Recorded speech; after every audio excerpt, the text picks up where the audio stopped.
ஆனா சமுத்திரகனி ஒரு ஸ்டேஜ்ல சொல்றாரு, இங்க ஜாதி பார்த்து தான் வேலை கொடுக்குறாங்க, அவங்கவுங்க டைரக்டர் அவங்கவுங்க ஏற்ற ஆளுகளை வச்சுதான் படம் எடுத்துக்கிறாங்க அப்படின்னு மேடையில சொல்றாரு.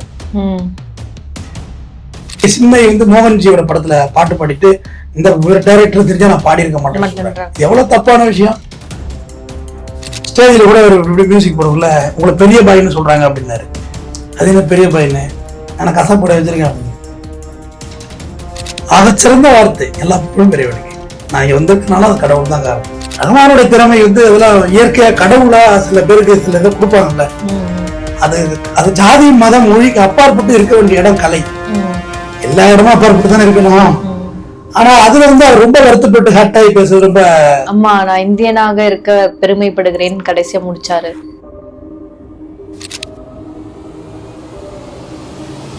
வணக்கம் சார். வணக்கம் சார். தொடர்ந்து இந்த நடிகர் நடிகைகள் மியூசிக் டைரக்டர் இவங்க மேல எல்லாம் ஒரு குற்றச்சாட்டு, ஜாதி ரீதியாவும் மத ரீதியாவும் ஒரு குற்றச்சாட்டு பதிவு பண்ணிட்டே இருக்காங்க.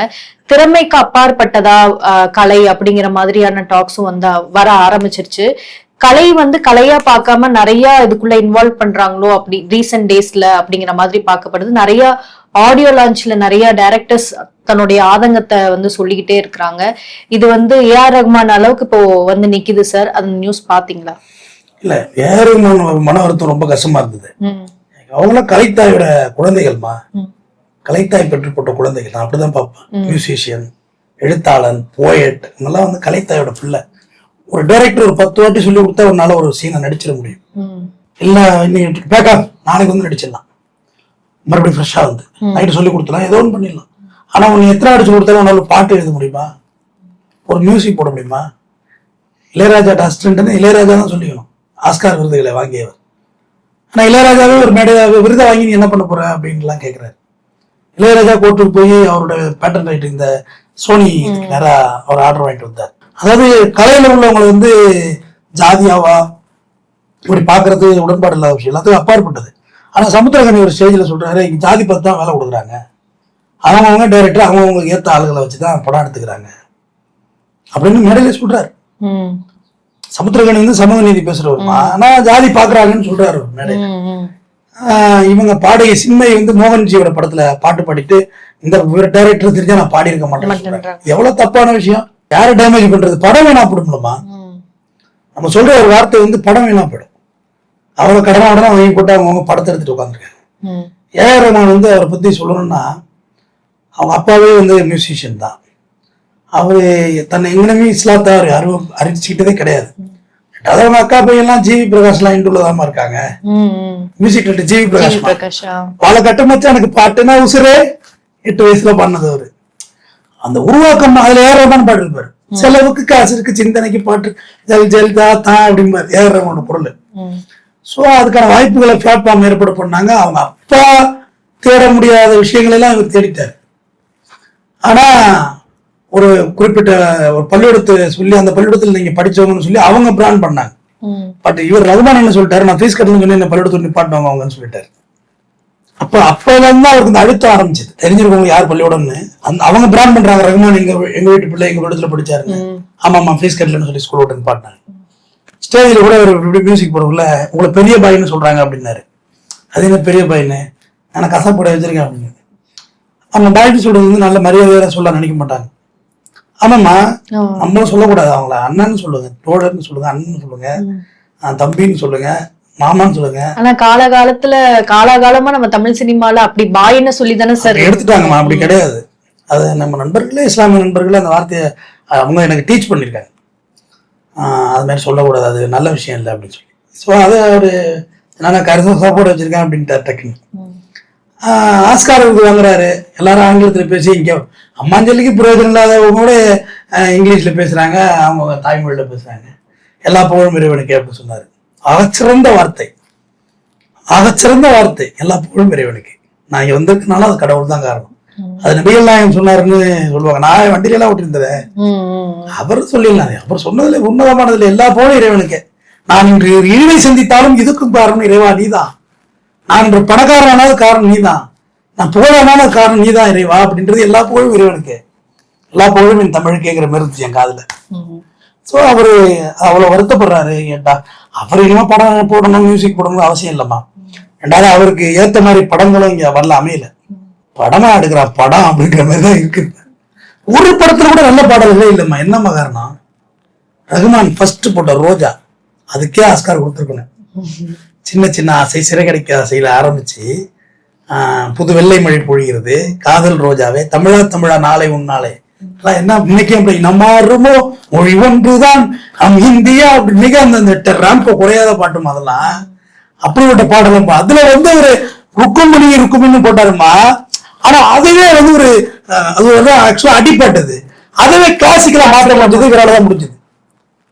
மெட்ராஸ சுத்தி மே மாதத்துல மெட்ராஸ சுத்தி பார்க்க போறேன், மெரினாவில் வீடு கட்ட போறேன், லைட் ஹவுஸில் ஏறி நிக்க போறேன், நான் மங்காத்தா ராணி போல வாரேன். இது வந்து ஒரு அடிப்பட்டு. ஆனா அவர் வந்து அதை மெலடியா கொடுக்க முடியுது. ரகுமானால மட்டும் தான் ஒரு படத்துக்கு ஒரு பாட்டு இருக்குமா அது மாதிரி கொடுப்பாருமா ஒரு ரகுமானு. அவரை போய் போட்டு குழப்பி அவரே உயரம் தையாவும் அட்டிச்சு தூக்குறாங்க போற காம்பினேஷன். பட்டை கிளப்புறாங்க, திரும்ப வராதான்னு இருக்கு. அப்படி தவிச்சு போய்கிறது. ஏமா ஒண்ணுமே இல்லம்மா. மே மாதங்கிற திரைப்படம், என்மேல் விழுந்த மழை துளியே இத்தனை நாளா எங்கிருந்தாய், இன்று எழுப்பிய மெல்லிசே இத்தனை நாளா எங்கிருந்தாய்ன்னு கேட்கிற பாடல். உடம்பில் உரைகின்ற ஓர் உயிர் போல் உனக்குள் தானே நான் இருந்தேன். ஏன் சார் இப்ப அவங்களோட காம்போ திரும்ப வராதா? ஆக்சுவலா வராதாம கிடையாது, அது மாதிரி படங்களே இல்லையம்மா. என்னம்மா படம் எடுக்கிறாங்க? ஒரே ஒரு சத்தம் இறைச்ச தேட்டருக்குள்ள போனா இறைச்சிருப்பாங்கல்ல, சின்ன பிள்ளைல தாத்தா பத்தி எல்லாம் இருப்பாங்கல்ல, சத்தம் இறைச்ச படாதுங்கிறாங்க நம்மள. கையாம வாங்குறதுக்கு இடந்துக்கிட்டு வாழ்வாழ்னு பெரிய அத்தம் ஒரே சத்தம் இறைச்ச படாதுங்கிற தலையை அடிக்குதுன்னு சத்தியமா தேட்டர்ல போனா சத்து இறைச்ச படம் மாதிரி அமைதியா பேசிட்டு போ டைலாக் கேட்கற படமா எடுக்கிறாங்க. ஒரே அம்மா இவ்வளவு பாடல்கள் இவ்வளவுக்குள்ள வந்து விடுதலையில வந்து ஒரு பாட்டு ஜெயிக்குது. உன்னோட நடந்த சாதாரண வந்து ஒரு பாட்டு தூக்கி எறிஞ்சிட்டு போதுமா? இளையராஜா மாஸ்டரோ நல்ல பாடல்கள் தான் ரசிகர்கள் இருக்கிறாங்க. ஏறமா வச்சு அவரெல்லாம் பாட்டு கொடுப்பாரா, ஒரு பாட்டு வந்துடாதான்னு தவிக்கிற சூழ்நிலையை வந்து நீ கொண்டு தேவா அவர் எவ்வளவு பாடல்களை அள்ளி தள்ளிட்டு போயிருக்காரு. நமக்கு தெரியல இந்த பாட்டுலாம் தேவா போட்டதானே உங்களுக்கு தெரியல.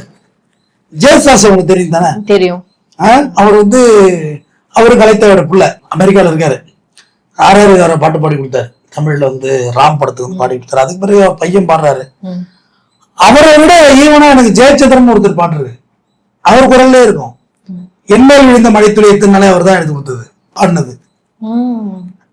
அந்த பாட்டு அவர் தான் பண்ணது. ஆனா பல பேர் ஜெயசாஸ்ல அதுல கன்ஃபியூஸ் ஆவாங்க, தேடி கொண்டு வர்றாங்க பாரு. ரகுமான் போய் ஜெயச்சந்திரன் கொடுக்குறத இந்த பாட்டு அவர் தான் கரெக்டா இருக்கும்னு சொல்லி கொண்டு வர்றாங்க. அந்த மாதிரி ரகுமானுடைய திறமை வந்து அதெல்லாம் இயற்கையா கடவுளா சில பேருக்கு சில இதை கொடுப்பாங்கல்ல, அது ஜாதி மதம் மொழிக்கு அப்பாற்பட்டு இருக்க வேண்டிய இடம் கலை. எல்லா இடமும் அப்பாற்பட்டு தானே இருக்கணும். ஆனா அதுல வந்து அவர் ரொம்ப வருத்தப்பட்டு ஹட்டாகி பேசுறது. ரொம்ப அம்மா நான் இந்தியனாக இருக்க பெருமைப்படுகிறேன் கடைசியா முடிச்சாரு. இல்ல ரொம்ப இடம் வந்து அவருக்கு இந்த ஈசிஆர்ல அவரோட மியூசிக்கல் ஃபங்க்ஷன் சொதப்பிருச்சு. கூட்டத்துக்கு ஏடாகுறோம் போய் கொஞ்சம் பிரச்சனை ஆகி கரண்ட் ஆஃப் ஆகி கொஞ்சம் பிரச்சனை ஆயிட்டு அது அப்புறம் அதுல அவர் கொஞ்சம் இங்கதான் வீடு இருக்கு அவருக்கு. அவரு வேற டைப்பு. பட் எல்லா இடத்துலயும் ஜாதி மதம் பரவி இருக்குங்கிறது ஏதோ ஒரு உதாரணம். இந்த ஆடியோ லான்ச்சு போறது அதெல்லாம் அந்த ரகுமான் அந்த ஸ்டைல்ல வளரல. ஆரம்பத்துல இருந்து இந்த கசாமசா வியாபாரத்துலாம் போறதே கிடையாது. பாட்டு போட்டு பாட்டு ரேட் ஏற்றி பாட்டு கேட்டாச்சு அப்படின்னு போயிட்டே இருக்கிறது. இளையராஜாவோட ஃபங்க்ஷன்ல கூட ஒரு மியூசிக் போட சொன்னாரு. இப்போ கீபோர்டில் போட்டுன்னு என்னோட கீபோர்டு செல்ஃபோனில் போடுறேன் அப்படின்னு சொல்லி போட்டு நீ போடுனாரு. விளையாட்டா போட்டு விட்டாரு. உனக்கு போட தெரியுதானு சொல்லி அவர் கேட்டார் இளையராஜா கூட. எல்லாம் பேசிட்டு இருந்தாங்கன்னு வச்சுக்கோங்க. அந்த ஆஸ்கார் கூட அது சொன்னப்ப என்னோட ஸ்டூடெண்ட் வாங்கியிருக்கான்னு சொல்லிட்டு போயிருக்காங்க இளையராஜா. ஒரே வேறில்ல அவர் ஏஜ் ஆயிட்டுமா, ஏஜ் ஃபேக்சுவல் ஆகி போச்சு. இளையராஜாவும் கலைத்தவரோட பெரிய மூத்த புள்ள இல்லையா, அடிச்சுக்க முடியாத. அவரை இளையராஜா சாதியா பாக்குறோமா நம்ம இளையராஜாவை பாக்குறோமாங்கிறது தான் இங்க விஷயம். இந்த மாதிரி ரகுமானை வந்து நீங்க மத ரீதியா பார்க்க வேண்டாம். அவர் எங்கேயுமே தன்னை மதமா அடையாளப்படுத்தினதே இல்லம்மா. அப்படி பார்த்துருந்தா பம்பாய்க்கு மியூசிக் போட்டிருப்பாரா? பம்பாயெல்லாம் கரணம் தப்படா மாறினாங்க, அதை தெரியுங்களா? கண்டிப்பா. கொஞ்சம் ஆடவர மாதிரி தான் சிக்கலாயிடும் அந்த படம். இப்போ ஒரு படம் எடுத்தாங்க அயோத்தின்னு, அதுவும் கரணம் தப்படா மாறுறோம் தான். பெரிய இடமான ரிசல்ட் கொடுத்துட்டு போயிடும் அந்த படம்லாம். படமே ரிலீஸ் ஆகாது. இந்த பெரிய பிரச்சனைக்குரிய கதைகளை அசால்ட்டா எடுத்துடுறாங்க. நம்ம பாலுக்கு திறமையா எடுத்துடுறாங்க. எல்லா பதமும் சொல்றேன். நாயகன்னு சொல்றேன். வரதராஜ முதலியாரோட கதை அது. வரதாபாயின்னு மாத்தி அவர் உயிரோடு இருந்தாரு வரதராஜ முதலியார். அவரோட கதை அது. அவரை அப்படியே மாத்திக்கிட்டு ஒரு மாதிரி செட்டப் எடுத்தாங்க. பட் சாதி எல்லா இடத்துலையும் பார்க்கப்படுதுங்கிறத நான் ஒத்துக்கிறேன், உண்மையும் கூட. எல்லா இடத்துலையும் பார்க்குறாங்க, வேலை வாய்ப்புல எங்க போனாலுமே பார்க்குறாங்க தானே. அப்போ ரகுமானுக்கெல்லாம் பார்க்குறாங்களோ, அப்போ நம்மளெல்லாம் பார்க்கறது பெரிய விஷயம் இல்லைன்னு தோணுது. அவருக்கு எந்த நிலைமையா இருக்கு, நமக்கு என்ன, அவர்கிட்ட என்ன செல்வம் இல்லையா, புகழ் இல்லையா? ரகுமான் மட்டுமே போதுமே, செல்வம் புகழ் எல்லாத்தையும் கழிச்சிரு. ஜிவி பிரகாஷோட அப்பாவே வந்து பொருளாதார நெருக்கடியெல்லாம், பினான்சியல் கிரைசிஸ், பல பிரச்சனையில தான் அவரு தற்கொலை தான் பண்ணிட்டாரு, இறந்து போயிட்டாரு. அப்ப தூக்கி விடுற அளவுக்கு ரகுமான்டையும் காசு இல்லை. இன்னைக்கு ரகுமான் தூக்கி விடலாம், இன்னைக்கு என்ன லெவல்ல இருக்காரு. நம்மளும் நல்லா பெருமையா நினைக்கிறோமா, பையனே பண்ணலாமே சார், அவரே பெரிய இடத்துலதான் இருக்காரு. இதாம்மா எனக்கு வந்து எனக்கு என்னன்னா, பெருமை கொள்ற எந்த விஷயத்தையுமே நம்ம பெருமையா நினைக்க மாட்டோம்னு நான் நினைக்கிறேன். சாமிநாத ஐயரா பாக்குறீங்களா, தமிழ் தாத்தாவை பாக்குறீங்களா? நான் தமிழ் தாத்தாவை பாக்குறேன், ஐயரா பார்த்தா இது நான் பொறுப்பு இல்லை. தமிழ் தாத்தா அவரு அப்படிதானே பார்க்கணும். இப்ப எல்லாரையும் பாருங்களேன், ஒரு அந்த கருத்துக்களை மட்டும் விட்டுட்டு அவங்கள சாதிக்க போயிடுறாங்க. பெரியாரோட கருத்துக்கள்ல தானே மோதணும். ஈவே ராமசாமி நாயக்கர்னு என் மோதுற கருத்துக்களோட மோதுவோம். அது இறந்தும் போயிட்டாங்க. கவிப்பேரசு வைரமுத்துவோட வரிகள் எல்லாம் புத்தகமா ஆக்கணும்னு எனக்கு ஒரு ஆசை. அது அவரே ஆக்கியிருப்பாரு. எனக்கு ஒரு புத்தகம், பெரிய புத்தகம் பிரசன்ட் பண்ணாரு. அதாவது அவர் எழுதியிருக்க பாட்டே பயங்கரமா இருக்குமா. அதாவது கம்பெனி எங்க போனான், செல்லி எங்க போனான், நம்மை பற்றி பாடாமங்கிற மாதிரி அவர் எழுதியிருக்க வரியெல்லாம் அவ்வளவு எனக்கு உச்சி வெயில்ல குச்சி ஐசு போல உருகாதீங்க. இதெல்லாம் நீங்க உள்ள ஆழமா பாத்தீங்கன்னா வேற மாதிரி இருக்கும். அது அது அதை அப்படிதான் பண்ண முடியும். அவர் தான் அந்த பாட்டை கொடுக்க முடியும். ஒரு ரேம்ப், ஒரு ஃபர்ஸ்ட் ஒரு டைட்டில் சாங் வேணும். எம்பேற்பட்ட இளையவட்ட இப்ப வந்து ரீரிலீஸ் ஆகி ஜெயிச்சுதுமா அந்த படம். அதுல ஒரு பாட்டு இருக்கு பாருங்க, ஒரு ஆணுக்கு எழுதிய இலக்கணம் கண்டேன்னு. ஐயோ, என் கூந்தலை தாங்கிறது ஒரு வாய்ப்பு இல்ல. நீலாம்பரியோட லிரிக்ஸ் வைரமுத்து, என் கூந்தலை தாங்கிறது ஒரு வாய்ப்புடா அப்படின்னு சொல்லுது. ஆணவத்தோட உச்சம். என் நாடை தாங்கிக் கொள்ள, என் கூட தூங்கிக் கொள்ள, உனக்கு மோட்சம் அல்லவா. மோட்சம்னா என்னமா, சித்து பணத்து பிறகு அடையிறது சொர்க்கம் அப்படின்னு எப்படி ஒரு வரிகள் அது எழுத முடியும். ஒரு கவிஞனா பார்க்கணுமா, அவரை போய் ஏழை உரமா பேருக்கு எடுத்துக்கிட்டு கடுப்பேத்திட்டு. எல்லாருக்கும் எல்லா தவறுகளும் எல்லா காலங்களும் இருந்திருக்கலாம், இல்லாம இருந்திருக்கலாம். நம்ம தாத்தாவுக்கு தாத்தா பாட்டிலாம் எத்தனை பொண்ணு வச்சு வந்தாங்கன்னு தெரியல. அப்ப செல்போன்லாம் இல்ல, மாட்டல. செல்போன் மாட்டிருப்பாங்க. ஆமா, சிசிடிவி செல்போன் இல்ல, காலம் ஓடி போச்சு. இப்ப எல்லா இடத்தையும் எல்லாம் இருக்கு. சோ தவறுகள் இருந்தான்னு தெரியல. என்ன பொறுத்தவரையும் ஒரு மனிதனை வந்து அவனோட திறமை, புகழ் எல்லாத்தையும் கழிச்சு கட்டிவிட்டு அவனை போய் சாதியா மதமா, ஒரு பெண் வழியில தவறா இருக்கான், இல்ல குடிச்சிருக்கான். கண்ணதாசனை யாரு அந்த மியூசிக் டைரக்டர், அவர் வந்து அவன் என்னதான் குடிச்சு கிடப்பான் அப்படின்ட்டாரு. நேரத்துக்கு வரலன்னு சொல்லிவிட்டு, சொன்னது நீதானா சொல்லு என் மனமே பாட்டுமா. சொன்னது நீதானா சொல்லு என் பொறுத்து நான் தான் சொன்னேன். ஆமா, வீடு வரை உறவு, வீதி வரை மனைவி, காடு வரை பிள்ளை, கடைசி வரை யாரோ. பட்டினத்தாரோட வரி. அதை எப்படி கண்ணதாசன் எழுத முடிச்சு? பட்டினத்தார் சொன்னது. விம்பி எழுத மனையால் வீதியோடு நின்றால், சுற்று வந்த சுற்றமோ சுடலையோடு திரும்பியது. விம்பி எழுதாலும் முன்னாடி வீதியோட நின்றுவாளா, என்னங்க டாடா பாய் பாய் அவங்க போயிடுவா. சுற்றி வந்த சுற்றமோ சுடலை, நெருப்பு வச்சுதோ போயிடும். மாடெங்கே, கன்றெங்கே, நீ வாழ்ந்த புகழெங்க, பேரெங்க, எல்லாம் எங்கடா இப்போது பொணம்டான்னு சொன்னார்ல. அதை கண்ணதாசன் வீடு வரை உறவு, வீட்டுக்குள்ள உறவு, வீதி வரை வீதி வரைக்கும் மனைவி கத்துனான், காடு வரை பிள்ளை, சுடுகாட்டுக்குள்ள வந்தான், கடைசி வரை யாரும். கண்ணதாசன் என்ன வரிகள் தெரியுமா? ஐயோ, வேற லெவல்ல இருக்கும். நீங்க வந்து இலக்கியத்துல மட்டும் நீங்க தயவு செய்து உங்க பிள்ளைகளை இறக்கி கொடுங்க. பாக்குற எல்லாரும் சொல்றேன், எப்பேற்பட்ட பிள்ளை இலக்கியவாதி அவனை மாத்திரிக்கான், பயங்கர ஒரு மாடிபிகேஷனான மனிதன் ஆயிடுவாமா. கண்டிப்பா சார். நல்ல பக்கா காட்டு மிராண்டியா இருந்தோம், அதுல மாட்டுக்கிறதே கிடையாது. இடவிடமான ஆளுதான். ஆனா எனக்குள் வெள்ளம் வந்து உள்ளே புகுந்தான். திருவள்ளுவம் திருக்குறானும் உள்ள புகுந்துச்சு, இலக்கியம் வந்துச்சு. முதல்ல ஆரம்பத்துல இலக்கியம் படிக்கிறங்கிற போர்வையில இலக்கியம் படிக்க ஆரம்பிச்சு. அப்புறம் போக தெரிஞ்சு உலகமே இதுதான், இலக்கியம் தான். நம்ம தவறான புரிதல் இருக்கும். மலரனும் மெல்லியது காமம், வள்ளுவர். இலக்கியம் இல்லையா அது? இதை விட என்ன சொல்றது, காட்டு மிராடி பிள்ளைகளா? மலரை விட மென்மையானதுன்றான். நாட் ஓன்லி செக்ஸ், அதுக்கு அர்த்தம் செக்ஸ் மட்டும் கிடையாது, எல்லாமே சேர்ந்ததுதான் இல்லறது. பிறன் வைப்பு இல்லாதது நன்றுகிறான் வள்ளுவன். அறம் என்பது இல்வாழ்க்கையில் பிறன் வைப்பு இல்லாதது என்று. இல்ல வாழ்க்கை வந்து அடுத்தம் படிக்கிற பேர் வாழ்ந்துடாதரா அப்படின்னு சொல்றான் வள்ளுவன். பழித்தல் மழித்தல் வேண்டாம் உலகம் பழித்தலை அழித்து வர. எல்லாரும் மொட்டை அடிச்சா நீ குடுமி வச்சுக்காத, நீ எல்லாரும் குடுமி வச்சிருக்கணும், நீ மொட்டை அடிச்சுக்காத, உலகம் பழிக்கிட்டான்னு சொல்றான் வள்ளுவன். சான்ஸே இல்லாத புத்தகம் வள்ளுவன். தயவு செய்து என்னோட நேர்கள் நீங்க ஒரு வள்ளுவன் ஒரு திருக்குறள் 100 ரூபாய் 150 ரூபாய் இருக்கும். நான் செல்போன்ல படிப்பேன் அப்படிலாம் சொல்லாதீங்க, அது நீங்க படிக்க மாட்டீங்க. உங்க பிள்ளைகளுக்கு ஃபர்ஸ்ட்ல இருந்து அறத்துப்பால் பொருட்பால் இன்பத்துப்பால் ஒரு இதுல வந்து ஒரு நாளைக்கு 5 திருக்குறள், கொஞ்சம் ரொம்ப எளிமையான இதெல்லாம் இருக்குமா, எழுதுனதெல்லாம் இருக்கு. கலைஞர் கருணாநிதி எழுதுனதெல்லாம் ஈஸியா இருக்கும்.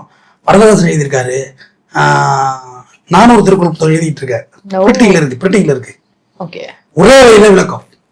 அது கொஞ்சம் காம்ப்ளிகேட்டா இருக்கு, பட் ஆல்வேஸ் செஞ்சுக்கிட்டு இருக்கேன். செய்யணும்னு ஒரு விருப்பம்.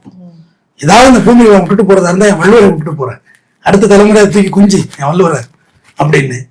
அந்த 5 குறள் சொல்லிக் கொடுங்க, அதுக்கு அர்த்தத்தை சொல்லிக் கொடுங்க. தப்பே பண்ண மாட்டாமா, தப்பே பண்ணாது அந்த பிள்ளை.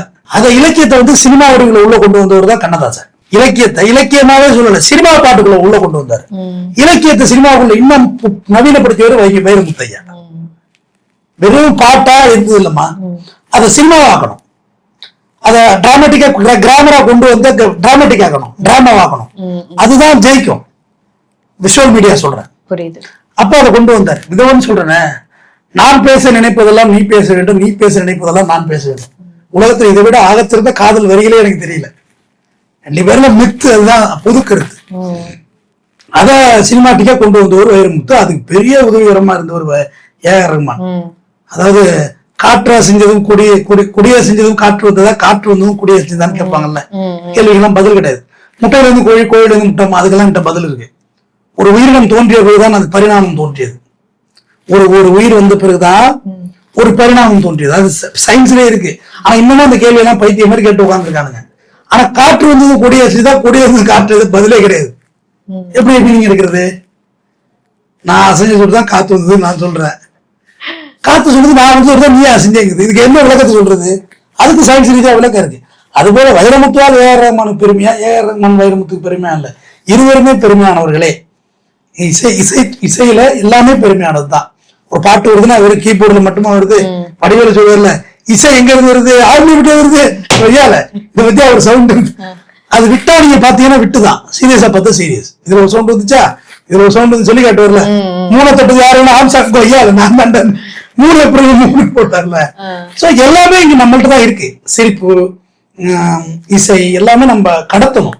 நம்ம இது எல்லாத்தையும் ஒரே பாக்ஸ் செல்போன் ஆக்கின பிறகு நீங்க யாரோட போய் ஏத்துக்க தயாராகவே இல்லை. எல்லாம் வாட்ஸ்அப் கவிதைகளை போட்டு பேசிட்டு இருக்குது. வாட்ஸ்அப்போட தத்துவங்களை அடிச்சு எவனோ எழுதுனது ஏன்டா நீ புதுசாக எழுத அப்படின்னு சொல்றது.